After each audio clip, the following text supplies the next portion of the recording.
De acordo com dados da UNAIDS, a Agência da Organização das Nações Unidas para combater a doença, a AIDS avançou no Brasil entre 2010 e 2015. A entidade teme que a doença possa mais uma vez sair do controle. Dados publicados nesta terça-feira pela UNAIDS mostram que cerca de 43 mil novos casos eram registrados no Brasil em 2010 e a taxa de 2015 subiu para 44 mil. Em termos globais, a Agência de Combate à AIDS aponta que o número de novas infecções pelo mundo caiu apenas de forma modesta, de 2 milhões e 200 mil em 2010 para 2 milhões e 100 mil em 2015. Mas o Brasil e a América Latina caminham em direção oposta. No Brasil, a população que vive com a doença passou de 700 mil para 830 mil nesses 5 anos, com 15 mil mortes por ano. De acordo com a UNAIDS, o Brasil sozinho conta com mais de 40% das novas infecções da doença na América Latina. Durante anos, o país liderava o combate mundial e hoje essa força foi perdida.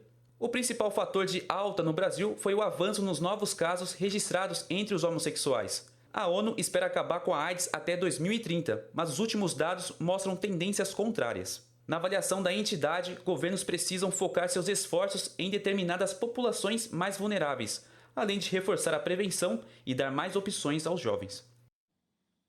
Paula, é uma situação que é meio surpreendente porque em meio às informações, em meio a tantos projetos que são feitos no Brasil e fora do Brasil de combate à doença e também de informação a respeito de formas de evitá-la, a gente vê essa projeção ascendente. O que pode explicar isso? Então, é interessante notar que os dados mostram que, por exemplo, no Brasil e na América Latina tem aumentado o número de casos, no mundo tem caído, mas caído muito pouco também.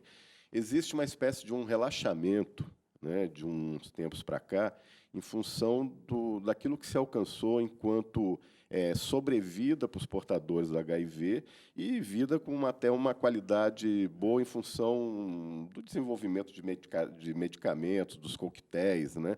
E eu acredito que isso esteja interferindo nesse comportamento um pouco menos responsável em relação à possibilidade de transmissão dessa doença, né? Agora, as campanhas públicas também, elas reduziram em intensidade, né? Então, não é só o relaxamento das pessoas em relação ao fato de estarem menos preocupados, ou seja, quando a AIDS surgiu, existia um temor muito grande em relação à doença, que é um temor menor hoje. Ela ainda preocupa, mas a preocupação em relação a essa doença é bem menor do que aquela no momento que surgiu.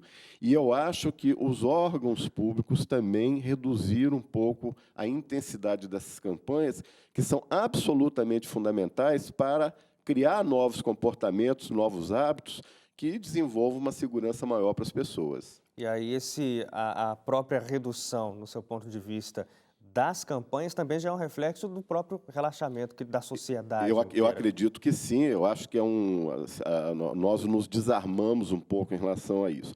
Tem um outro fator que não dá para mensurar em que medida que isso está interferindo ou não, mas nós vivemos um período de um conservadorismo muito grande na sociedade, onde determinadas discussões que eram feitas mais abertamente voltam a ser encaradas como discussões que não devem ser feitas. Por exemplo, no caso das escolas, que tem um papel fundamental no aumento da consciência, no aumento da informação, quando a gente começa a discutir se a escola tem que tratar determinadas questões ou não, particularmente aquelas relacionadas à sexualidade, isso daí é preocupante porque no curto, no médio e longo prazo, isso vai se refletir num comportamento também contrário aos interesses da sociedade de erradicar doenças como essa. Sim.